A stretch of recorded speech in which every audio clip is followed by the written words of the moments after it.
نحمدہ ونصلی علی رسولہ الکریم اما بعد اعوذ باللہ من الشیطان الرجیم بسم اللہ الرحمن الرحیم اللہم صلی علی محمد وعلی آل محمد کما صلیت علی ابراہیم وعلی آل ابراہیم انک حمید مجید اللہم بارک علی محمد وعلی آل محمد کما بارکت علی ابراہیم وعلی آل ابراہیم انک حمید مجید۔ تلاوت قرآن پاک کی بہت فضیلت آئی ہے۔ نبی پاک صلی اللہ علیہ وآلہ وسلم نے فرمایا، جو شخص روزانہ قرآن پاک کی 200 آیات دیکھ کر تلاوت کرے گا، اس کی قبر کے ارد گرد کی 7 قبر والوں کے حق میں اس کی شفاعت قبول کی جائے گی، اور اللہ تعالیٰ اس کے والدین کے سر سے بھی عذاب ہلکا کر دے گا، اگرچہ وہ مشرک ہی کیوں نہ ہوں۔ بحوالہ کنز الاعمال جلد اول صفحہ 538 حدیث نمبر 2408۔ سورۃ المرسلات جو کہ قرآن پاک کی 77 نمبر کی سورہ ہے، اس کی تفصیل کو جانیں گے، نیز اس کے پڑھنے کے فوائد سے واقفیت حاصل کریں گے۔ سورۃ المرسلات یہ مدنی سورت ہے۔ اس سورہ مبارکہ کا نام مرسلات اس لیے رکھا گیا کہ پہلی ہی آیت میں یہ لفظ موجود ہے، والمرسلات۔ نرم و نازک ہوائیں جو چلتی ہیں اور جو بچھی جاتی ہیں، اللہ تعالیٰ کی طرف سے۔ تدوینی اعتبار سے اس کا نمبر 77 ہے، جبکہ نزول کے اعتبار سے اس کا نمبر 33 ہے۔ اس صورت میں حدیث اعظم کا بیان ہے، اور وہ حدیث خود قرآن پاک ہے۔ اس لیے آخری آیت میں فرمایا کہ اس حدیث اعظم کے بعد تم کس بات پر یقین رکھتے ہو؟ یہ علمی قرآن جو کہ 2 گتوں کے درمیان بند ہے، اور عملی قرآن جو سرکار دو عالم صلی اللہ علیہ وآلہ وسلم کی ذات اعلیٰ ہے۔ علمی اور کتابی دونوں ہی قرآن سامنے آ گئے ہیں۔ اس کے بعد کون سی ایسی بات ہے جس کا تم یقین کرتے ہو؟ یہ ایک مدلل، مدبر اور مفسر حدیث ہے۔ اس پر تم کیوں یقین نہیں رکھتے، اور تمہیں یہ بات کیوں بتلائی جا رہی ہے؟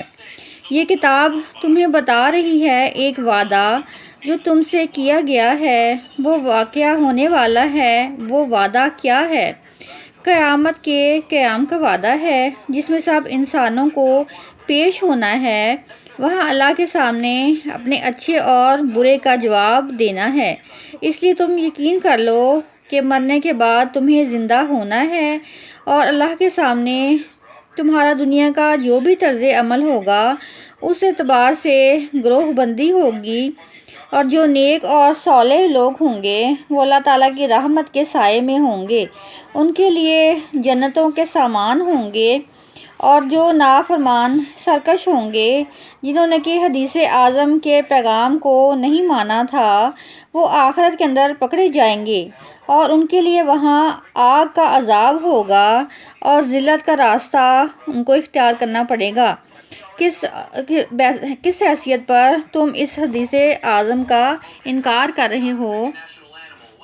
سورۃ المرسلات کی تفصیل کچھ یوں ہے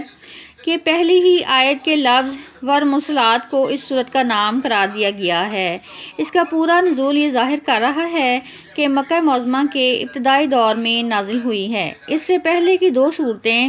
سورہ قیامہ اور سورہ دہر، اور اس کے بعد کی 2 صورتیں سورہ نبا اور سورہ نازعات اگر ملا کر پڑھی جائیں تو صاف محسوس ہوتا ہے کہ یہ سب ایک ہی دور کی نازل شدہ صورتیں ہیں، اور ایک ہی مضمون ہے جس کو مختلف پیرایوں سے اہل مکہ کے ذہن نشین کرایا گیا ہے۔ اس کا موضوع اور مضمون قیامت اور آخرت کا استبات اور ان نتائج سے لوگوں کو آگاہ کرنا ہے، اور حقائق کے انکار اور اقرار سے آخر کار کیا نتائج برآمد ہوں گے۔ پہلی 7 آیتوں میں ہواؤں کے چلنے کو اس حقیقت پر گواہ قرار دیا گیا ہے، اور قرآن اور محمد صلی اللہ علیہ وآلہ وسلم جس قرآن کے آنے کی خبر دے رہے ہیں، اور جس قیامت کے واقعہ ہونے کی خبر دے رہے ہیں،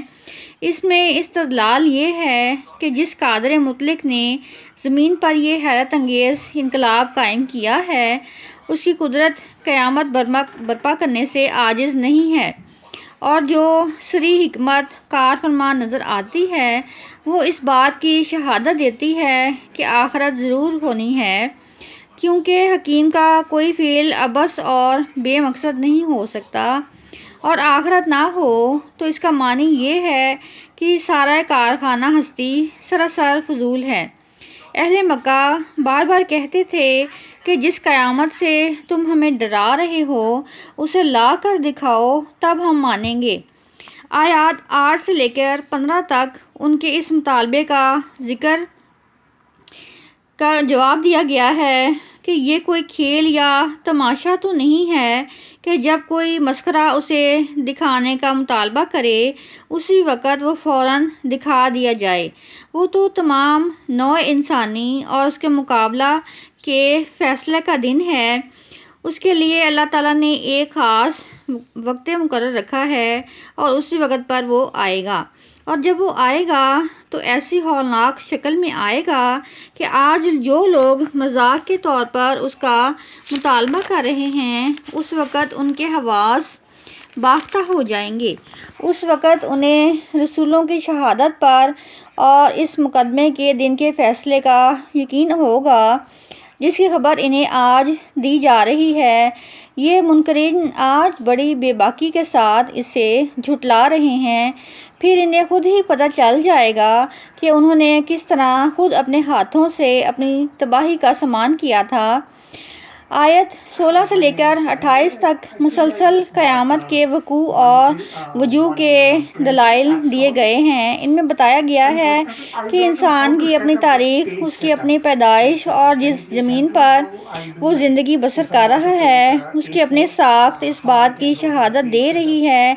کہ قیامت کا آنا اور عالم آخرت کا برپا ہونا ممکن بھی ہے اور اللہ تعالیٰ کی حکمت کا تقاضا بھی ہے۔ انسانی تاریخ بتا رہی ہے کہ جن قوموں نے بھی آخرت کا انکار کیا وہ آخر کار بگڑیں، تباہی سے دوچار ہوئیں۔